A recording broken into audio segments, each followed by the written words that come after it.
ପିଲାମାନେ ଆମେ ବହୁତ ପରିଶ୍ରମ କରି ଏହି ପ୍ରଶ୍ନ ଉତ୍ତର ଗୁଡ଼ିକ ସିଲେକ୍ସନ୍ କରି ଏହି ଭିଡ଼ିଓଟି ପ୍ରସ୍ତୁତି କରିଛୁ, ଯାହାକି ତୁମ ଏହି ବାର୍ଷିକ ପରୀକ୍ଷାରେ ଆସିବାର 100% ଚାନ୍ସ ରହିଛି। ସେଥିପାଇଁ ଏହି ସୁଯୋଗକୁ ହାତଛଡ଼ା ନ କରି ତୁରନ୍ତ ଏହାର ଲାଭ ଉଠାଅ। ତେବେ ଏବେ ଆସ ଦେଖିବା କେଉଁ ସବୁ ପ୍ରଶ୍ନ ଉତ୍ତର ଗୁଡ଼ିକ ରହିଛି। ପ୍ରଥମ ପ୍ରଶ୍ନ, 1 ରୁ 3 ନମ୍ବର ପର୍ଯ୍ୟନ୍ତ ପ୍ରଶ୍ନର ଉତ୍ତର ପାଖ କୋଠରୀରେ ଠିକ୍ ଚିହ୍ନ ଦିଅ। ପ୍ରଥମ ପ୍ରଶ୍ନ କହୁଛି, ମାନଚିତ୍ରରେ ହଳଦିଆ ରଙ୍ଗ ଦ୍ୱାରା କେଉଁ ଭୂମିରୂପକୁ ସୂଚାଇଥାଏ? ଏହାର ଉତ୍ତର ହେଉଛି ମରୁଭୂମି। ଏହି ଘରେ ଠିକ୍ ଚିହ୍ନ ଦେବ। ପରବର୍ତ୍ତୀ ପ୍ରଶ୍ନ, ତୁମ ଅଞ୍ଚଳରେ କେଉଁ ପ୍ରକାର ମୃତ୍ତିକା ଥିଲେ କପା ଚାଷ କରିପାରିବ? ଏହାର ଉତ୍ତରରେ ତୁମେ ଲେଖିବ ପିଲାମାନେ କୃଷ୍ଣ ମୃତ୍ତିକା। ଏହି କ ନମ୍ବର ଏହି ଘରେ ଠିକ୍ ଚିହ୍ନ ଦେବ। ପରବର୍ତ୍ତୀ ପ୍ରଶ୍ନ, ମୁଖ୍ୟତଃ ଭାରତର କେଉଁ ପ୍ରାକୃତିକ ବିଭାଗଟି ବାତ୍ୟା ଦ୍ୱାରା ଅଧିକ ପ୍ରଭାବିତ ହୋଇଥାଏ? ଏହାର ଉତ୍ତରରେ ତୁମେ ଲେଖିବ ପିଲାମାନେ ଉପକୂଳବର୍ତ୍ତୀ ସମତଳ ଅଞ୍ଚଳ। ଗ ଘରେ ଏମିତି ଠିକ୍ ଚିହ୍ନ ଦେବ। ପରବର୍ତ୍ତୀ ପ୍ରଶ୍ନ,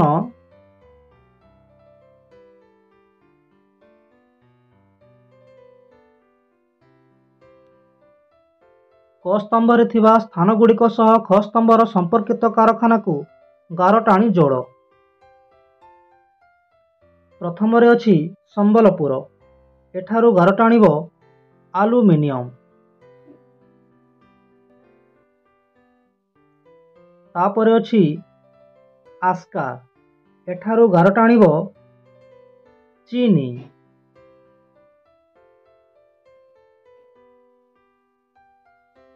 ତାପରେ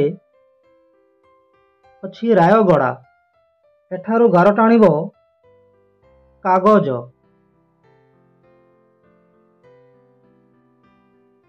ତାପରେ ଅଛି ରାଜଗାଙ୍ଗପୁର।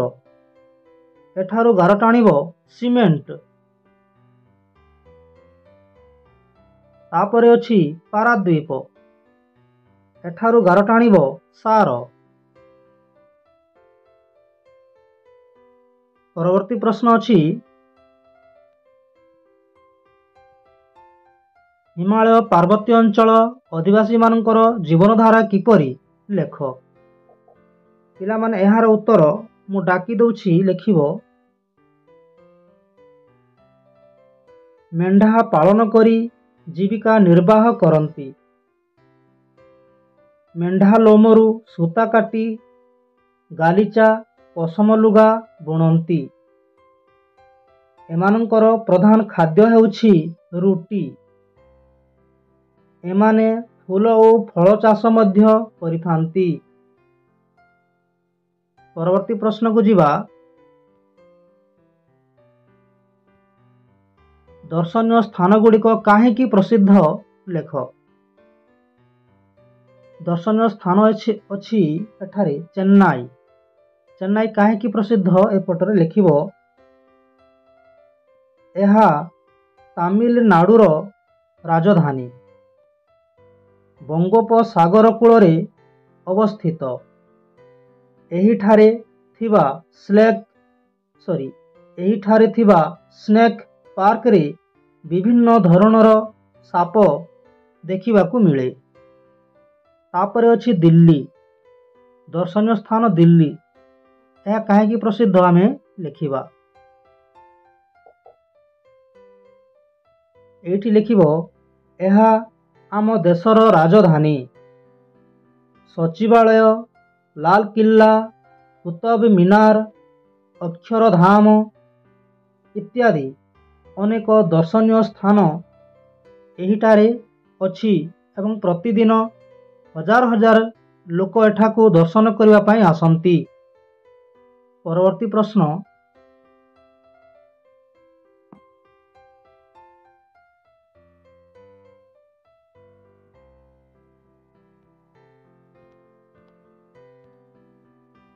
ନିମ୍ନରେ ଦିଆଯାଇଥିବା ପ୍ରାକୃତିକ ବିଭାଗଗୁଡ଼ିକୁ ଭାରତର ମାନଚିତ୍ରରେ ଉପଯୁକ୍ତ ଚିହ୍ନ ଦ୍ୱାରା ଦର୍ଶାଅ। ଉପଯୁକ୍ତ ଚିହ୍ନ ଦେଇ ଦର୍ଶାଇବ।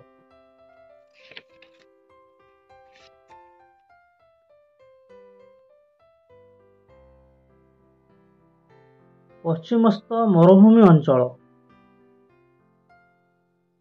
ପଶ୍ଚିମସ୍ଥ ମରୁଭୂମି ଅଞ୍ଚଳ ହେଉଛି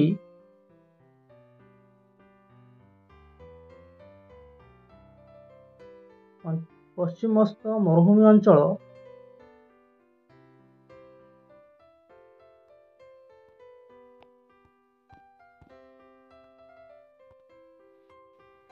এই ଯେଉଁ ଚିହ୍ନ ଦେଇଛି ପିଲାମାନେ, এই ଚିହ୍ନ ଦର୍ଶାଇବ এই ଚିହ୍ନ এই ପଶ୍ଚିମସ୍ଥ ମରୁଭୂମି ଅଞ୍ଚଳ ଯେଉଁ ଅଛି କେଉଁଠି ଅଛି ସେଇଠି এই ଚିହ୍ନ ଦେବ। ତେବେ କେଉଁଠି ଦେବ ଦେଖ ମୁଁ କହିଦେଉଛି। ଏଇଠି ଅଛି ପଶ୍ଚିମସ୍ଥ ମରୁଭୂମି ଅଞ୍ଚଳ କେଉଁଠି ଅଛି, ତୁମେ ଚିହ୍ନ ଦେବ এই ସ୍ଥାନରେ ଚିହ୍ନ ଦେବ। এই ସ୍ଥାନରେ ଚିହ୍ନ ଦେବ। ତାପରେ ଅଛି କ'ଣ ଅଛି ଦେଖିବା। ତାପରେ ଅଛି ଉପକୂଳସ୍ଥ ସମତଳ ଅଞ୍ଚଳ। ଏପରି ଚିହ୍ନ ଦେବ। ଏହିପରି ଚିହ୍ନ ଦେବ। କେଉଁଠି ଦେବ ମୁଁ କହିଦେଉଛି।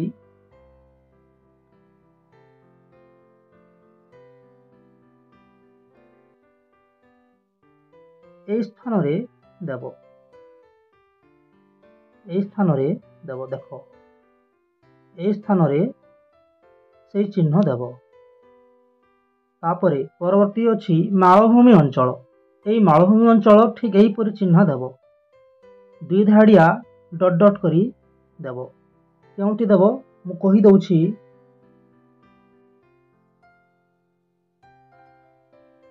ମାଳଭୂମି ଅଞ୍ଚଳ ହେଉଛି ଆମ ଭାରତର এইଠାରେ ଦେବ। ମହାରାଷ୍ଟ୍ର এইଠାରେ ସେଇ ଚିହ୍ନ ଦେବ। ଆଉ ଦେବ ମଧ୍ୟପ୍ରଦେଶ ଏଇଠି ବି ଦେବ। ଆଉ ଦେବ ଛତିଶଗଡ଼ ଏଇଠି ଦେବ। ତାପରେ ଦେବ ଓଡ଼ିଶା, ଆମ ଓଡ଼ିଶାରେ ମଧ୍ୟ ସେଇ ଚିହ୍ନ ଦେବ। ତାପରେ ଦେବ ଆନ୍ଧ୍ରପ୍ରଦେଶ, କର୍ଣ୍ଣାଟକ ଏଇ ଚିହ୍ନ ଦେବ। ତାପରେ ଅଛି ଆଉ ଗୋଟିଏ ଅଛି ଉତ୍ତରସ୍ଥ ସମତଳ ଅଞ୍ଚଳ। এই ଚିହ୍ନ ଦେବ ପିଲାମାନେ। କେଉଁଠି ଦେବ ମୁଁ କହିଦେଉଛି।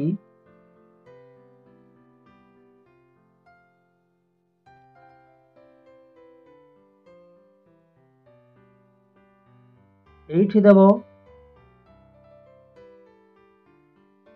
ତାପରେ ଦେବ ପିଲାମାନେ এইଠି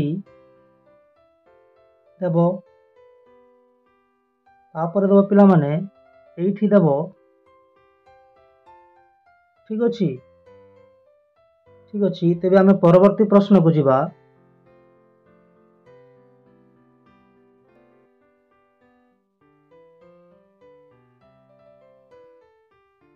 ଜନସଂଖ୍ୟା ବୃଦ୍ଧି ଦେଶର ପ୍ରଗତିରେ ପ୍ରତିବନ୍ଧକ। କାରଣ ଦର୍ଶାଅ। ଏହାର ଉତ୍ତର ପିଲାମାନେ ମୁଁ ଡାକି ଦେଉଛି ଲେଖିବ। ଏଇଠି ଲେଖିବ ଜନସଂଖ୍ୟା ବୃଦ୍ଧି ହେଲେ ଦେଶର ଉନ୍ନତିରେ ବାଧା ସୃଷ୍ଟି ହୁଏ। ବେରୋଜଗାରୀ ବଢ଼ିଥାଏ। ଲୋକଙ୍କ ଆର୍ଥିକ ସ୍ଥିତି ଦୁର୍ବଳ ହୋଇଥାଏ। ଜିନିଷପତ୍ରର ଦରଦାମ ବଢ଼ିଯାଏ ଓ ଆବଶ୍ୟକୀୟ ଜିନିଷ ସୁବିଧା ସୁଯୋଗ ଯୋଗାଇ ଦିଆଯାଇପାରିବ ନାହିଁ। ଏହା ଫଳରେ ସବୁ କ୍ଷେତ୍ରରେ ଉନ୍ନତିମୂଳକ କାର୍ଯ୍ୟ ବାଧାପ୍ରାପ୍ତ ହୋଇଥାଏ। ଧନ୍ୟବାଦ ପିଲାମାନେ।